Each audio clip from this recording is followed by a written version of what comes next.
What's up, Great Lakes fam? We are at Toledo Refining Company. They've got an old Kroger that they use for storage. It's right there. This is what my kid used to call the cloud maker. Made all the clouds. Some steam stacks. They have some flame stacks too. There's one of them. There's the other one. You can see them both now.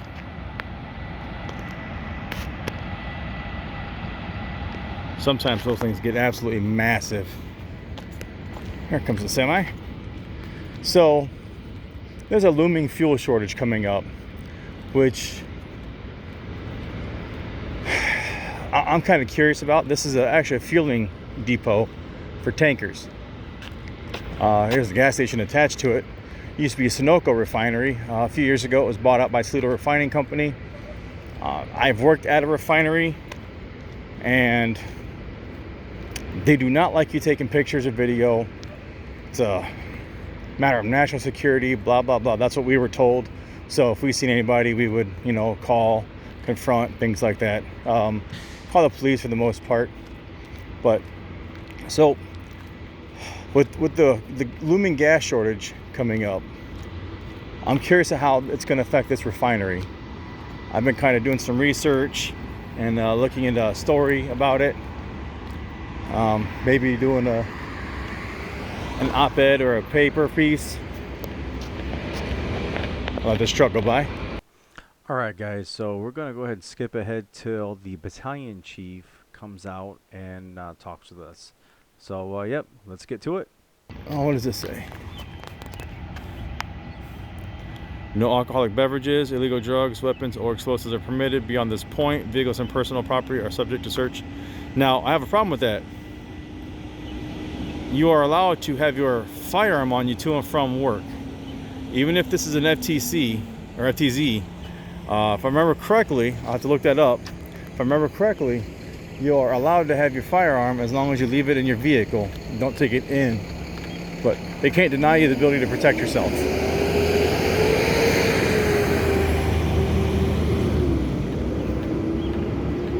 This says you're under surveillance, private property, authorized personnel only. The vehicle won't come behind me. He got his lights on. How you doing? Can I help you? Just walking around taking some B-roll footage for a story I'm doing. Yeah, I don't mind, yeah. Mind if I come over there? Yeah. Hey, cool. I'm just gonna, if you want to talk, I'm gonna video it for my own protection. Okay. Just to make sure there's no he said, she said stuff. This is just, okay. So you're doing a story for? I can't quite put that information out there quite yet. It's not done. Okay. I'll tell you what. I'll be forthcoming. Yeah, please. There's it's gonna be in your interest. Yeah. There is a potential fuel shortage coming up. Okay. And I'm doing a paper on Gretchen Whitmer wanting to shut down the refinery or the oil line 5 exactly in Michigan, and the one that was shut down by the hackers. So correct. So having a couple of good-sized refineries here, like this one and BP, correct. How it's going to affect the local community if you guys get shut down because of a shortage or because these pipelines being down. So there's some B-roll footage, tanker trucks, fueling stations, the cloud makers, like my kids used to call them. Look, they're making more clouds. So it's just basically, I got off work a little early. It's a beautiful night. Come out for a little walk and, just do my thing and go home and get to smacking some keys. Do you got an ID on you by chance? I don't have any ID on me, no. Okay. Do you have a name? Can I get your name? I'd rather not say. Okay.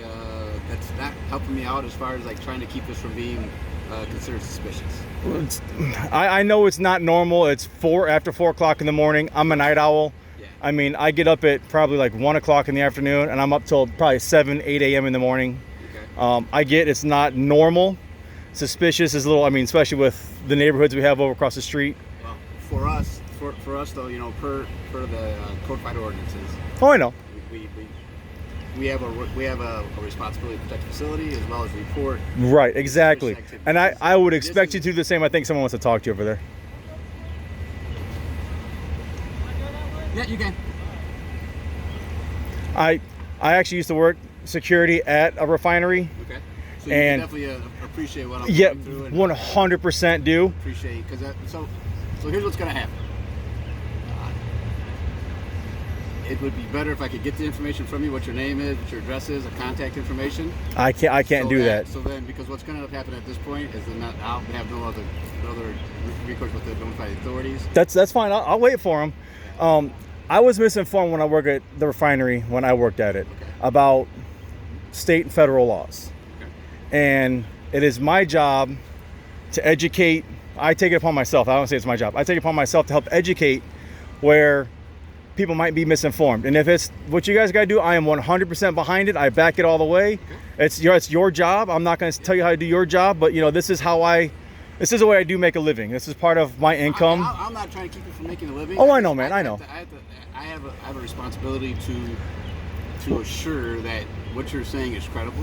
My publication is anonymous. I don't even use my name in my publication, because in fact, the videos that I take and the publication that I have are even separate from each other. Different names involved in each. That way, they each stand on their own merit. That way, my opinion, if I put in a bit of an opinion in my writing, it won't affect the facts, with the videos and stuff like that. So I try to do as much as I can to keep things as civil as possible. You are being great, which is I greatly appreciate.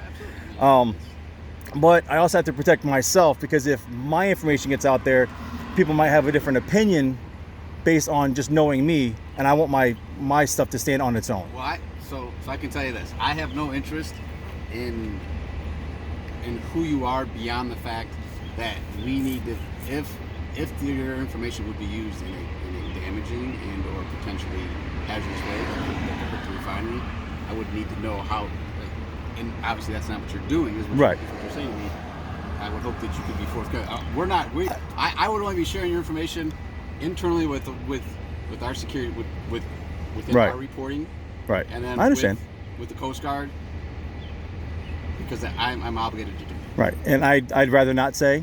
And if you had to call, I get it. I'll hang around. I'm not going anywhere. I'm wearing a high vis vest, I understand. So I'm not trying to hide from anybody. I'm not trying to hide who I am. It's just I have to keep it to myself, because my stuff needs to stay. And if I know notifying the Coast Guard because of what you guys, I get it 100%. So FTZ, I understand, but I have to keep my information to myself.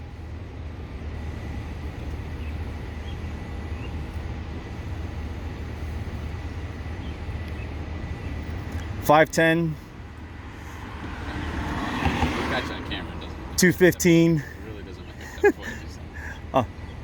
Scorpio, I like long walks in the middle of the night for no reason. 40-ish years old, blue eyes, salt and pepper hair and goatee.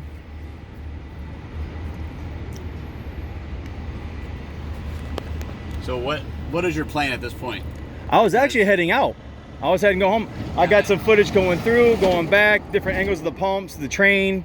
I happen to like trains as well. So, I seen the train. I'm like, oh, check it out. That's pretty sweet. Just be catching it at the right time when I'm not driving and irritated the fact that I have to wait or try to go around to get through it. But I'm just do my thing and go home. I had a nice long walk through downtown Toledo. All them buildings are really nice. So I got some pretty decent footage of the buildings and some pictures. I never see them at night. I'm always working through the middle of the night. So it was a pleasure to be out a little early from work.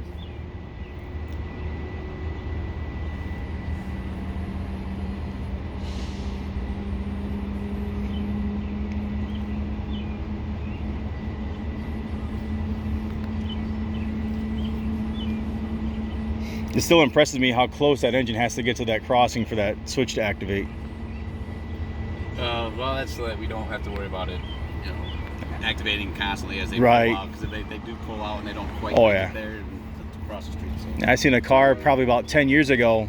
Two cars were racing through here. The arms were going down. One made it, one didn't, took the crossing right off, the arm right off. Okay, well, I'm just going to reinforce with you the fact that I understand. I understand you're in the public right away. What you're doing is obviously brings increased focus on it for 39 CFR. 275 and 225. Okay, from marine transportation security measures for monitoring and control of that, and also from a reporting standpoint, 39 CFR 101 305 from a reporting standpoint. We've got you on camera, so I've got definitely have pictures that'll be able to identify you. Yeah, that's I'm not hiding from anybody. So that being said, from a reporting standpoint, I can't. Your willingness to tell me your name and address only puts it so that I can put it on my report. Your willingness to cooperate with that keeps this from having to be escalated to a level that could bring people from it being, hey, this individual's being looked for, and then putting all that information, and then now it becomes a whole bigger story. If you want to call Oregon out or whoever, I'm okay with that. You know, everything I've done is from the public. The only reason I asked you to come here. So agree. It's for a story. Like if Channel 11 or 13 came out here, and they just took some B-roll footage, we would approach them the same way. And because there's proper channels to do that through our public relations. Who can I call spur of the moment at 3:30 in the morning, 3:45 in the morning? Okay, but it wasn't a spur of the moment that you decided to write the story, right? No, the story, no. But me getting the footage now is I was literally coming down Woodville Road. I'm like, you know what? I'm going to get it now. Hey, I might want to try it. I know you're implying that you're a anonymous publisher. 100%. So writing stories, and it's your journalistic abilities. You understand that you've made a plan. I'm guessing. The plan was you need to get some video. You need to write a story. I got footage from. Part of that would be to involve to say, hey, PR, would it be okay if I got some video footage, or could you provide me with video footage? 15 minutes, I think. I think it was 15, maybe 18 minutes. I could tell you right now, if you went. Would I be able to get a tour of some stuff inside? I can't promise you. Do you think it's possible? I can't promise you that you get a tour inside, but you could definitely get more information that would help you write your story. You can go to. If you can wait 1 second. Oh, I got all night. I got 4 hours before I gotta wake back up. No, wait. What time is it? 4? 3 hours. It's 4:30. Yeah. About 3 hours.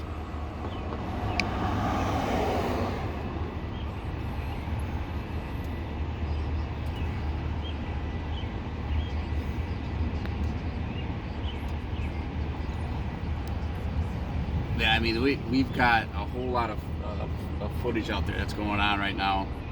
That we've done our own stories. We've had to actually, in conjunction with a couple different entities and outside agencies. Oh, nice. That to help us out with that. We're actually, if this morning at 6:50 or 7:50, our health and safety and environmental manager is actually going to be on Fox News. Oh, good. People need to understand what's going on so that, ignorance doesn't end up destroying everybody. Correct. No, 100%. I mean, the impact is huge to the community, from the standpoint of not having us operate. Right. I remember the stories from my family, the gas shortages of the 70s and the fuel lines, and, you're waiting 3-4 hours to get 1 gallon of gas. I remember those stories quite well.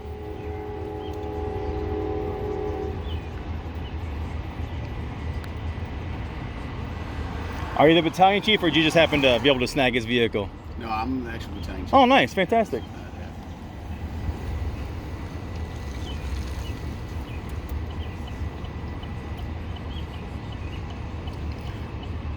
I would say I'd call your supervisor and let you know how cordial and courteous you are.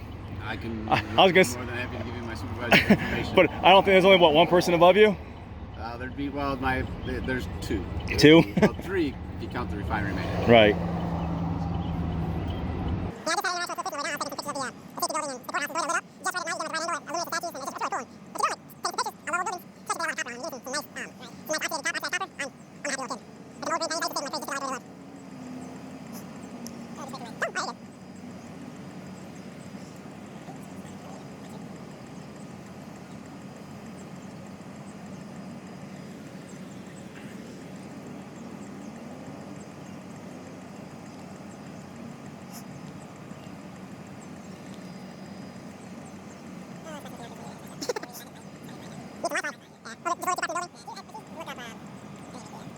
There's this story about line 5, and it's our job is on the line, that kind of stuff. Does line 5 feed you guys here?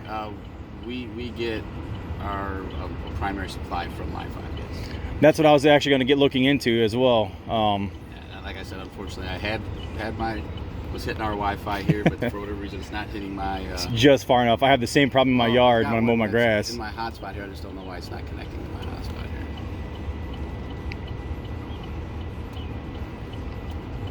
It's asking me for the code. I have that same problem on my grass. I get about halfway out the yard, and I lose my signal on my Wi-Fi, and my phone sucks so bad, like Sprint sucks so bad that I can't even get signal the last half of my yard using the Sprint signal. So, well, so like I said, unfortunately I can't. But if you look up line 5, the Toledo Refining Company line 5, there should be stories that there's we did a couple different press releases. Okay. And there's a really good one that they did with talking to the guy that's going to be on the news in the morning, and our health and safety manager, and talking with some of the operators and our union president. Actually, a billboard back there. Oh, union president too? Yeah. Nice. Union president, so everybody's on board. Hardcore union myself. Yeah, they actually went up to Lansing, to the Michigan State Capitol, and did a demonstration, put hard hats on the lawn, that kind of really? stuff. Last week. Oh, fantastic. Well, I like to see people practicing the First Amendment rights. Yeah, Fox and Friends, like I said, I think it's either 650 or 750. Our health and safety manager is going to be on Fox and Friends. I'll probably end up being on their Facebook page too. I'll probably be able to look it up as well. So, I'm definitely going to look that up, look up the article, and I'll reference that. like I said, that one last request, if you don't mind, if I could just get at least a first name. The only thing I could give you is good citizen. I'm sorry. And that is actually my pen name for my articles. Okay. I recently did one about the proposed menthol ban and what it would do. So if you look up good citizen, that comes up as your page. It might not. There's literally thousands of people that use that name, which is why I chose good citizen. Seriously, thousands. Like, I had to get creative at the page name because there's so many of them. But like, for instance, like the menthol ban, it's $16.5 billion in taxes for cigarettes. Mm-hmm. 1/3 of that is menthol. So they're looking at losing over $5 billion in taxable revenue from coast to coast. Mm-hmm. The top 6 states is $2.5 billion in taxable revenue. And you know where that money goes? The general fund, which funds infrastructure, schools, and health and human services. So that's the last one I did, which I just put out 2 Saturdays ago. And I put them out every 2 to 3 weeks, try to, find a really good story that's kicking in. And Gretchen, in all her infinite wisdom, decided to do something else that would hurt the American people, like her travel bans and things like that, but allowed her husband to go and do whatever the hell he wanted. So, it's just kind of things that, see, that's my opinion coming out again. No, that's why I try to keep things as, like, here are the facts, you make your own decision. Mm-hmm. On video, I'm a little bit different. My opinions come out, but when I do my writing, it's strictly the facts and like the amount of people that would be affected by the jobs.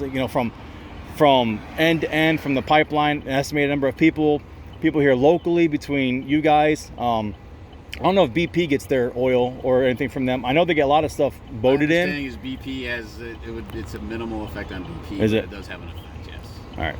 Yeah. So I have a lot of family that works in and around here, construction for shutdowns. Like, I have one family member that's worked every shutdown here for the past 15 years.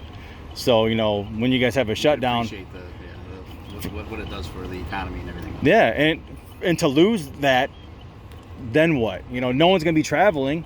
I think so the biggest picture is people don't realize how, when they talk about green and trying to respect the carbon emission, that kind of stuff, is that they don't understand how actually green we are. Look up European electric vehicle graveyard. You're preaching to the choir. Right? It's, my God, it's ridiculous, and they're leaching into the ground. They're wasted because no one wants to take them in to recycle them. They just sit there doing nothing, literally nothing, because there's nothing you can do with them. Mm-hmm. So what we're gonna do? End up sky high until we have nowhere else to put them. Right. So then we're launching them into space, or us into space. Yeah. It's absurd. Yes, we can find ways to be more green, but to just start shutting everything down at once, like they're trying to do. Correct. It's ridiculous. Like the pipeline down south, you named it, I forgot it. What Yeah, it? the Colonial. Colonial. They shut it hacked. down because they were afraid of what could happen. Not that and they even said they didn't get any actual functioning infrastructure in the hack. Nothing that controlled any lines or did anything like that. So then why shut it down? Drive prices up, create panic. Why? I don't know. Yeah. Which is like part of my article. Like, why? I'll ask questions, but I won't answer them. Why do you think they did this when they said it didn't hit anything special? So that's just, I try to keep it. I have a lot of opinions. As you've already started to see, I get animated, I get heated because I don't want my livelihood to be destroyed, which would happen if these things shut down. Correct. Especially one locally. That would affect me greatly. I would be picketing with you guys and broke as hell with you guys because COVID drained me, So I would hate for that to happen. Okay. Well, I appreciate your willingness to have a conversation. And, Oh yeah, same as what? Cooperate as much as you can. I know. I respect your rights, so I'm not going to violate. Obviously, there's nothing I can do about that. You got a job to do, and you're doing it. Yep. All right. And you're doing it very professionally. I appreciate it, Phil. All right, thank you very much. Am I good? You good? You're good, yeah. All right. Yeah. Have a great night. Well, morning. Thank you, sir. And there's the truck that called me in. Watching to make sure Phil's okay. I'm gonna wave to him. He's okay. And he waved back. See? Respectful dialogue. Phil didn't come out being all hard, didn't jump out at me like Sergeant Rab did, who then quickly jumped back in his car. Oh, I love you, Rab. So, yeah, that was Toledo Refining Company. Refineries are very, very nervous, which I understand completely. I will do everything I can to be as respectful as possible and as courteous as possible and give them a chance to say what they have to say. And I hope they in kind do the same, just like Phil did. Phil passed with flying colors. The fireman that was here is the one that was stalking by the gate by the train. He didn't, I don't think he liked me being there, but he was cool. He kept an eye over Phil, and which is admirable. I appreciate him doing that for Phil's sake. And then when it was over with, I waved and on my way. So, Toledo Refining Company, that's a pass. I appreciate it. You guys are fantastic. This is Great Lakes Audits in Oregon/Toledo, Ohio, with the Toledo Refining Company, Seneca Pipeline, and I forgot which one the asphalt one was, and PBR. So, PBR, something like that. You guys have a great one. Take care of each other and stay safe.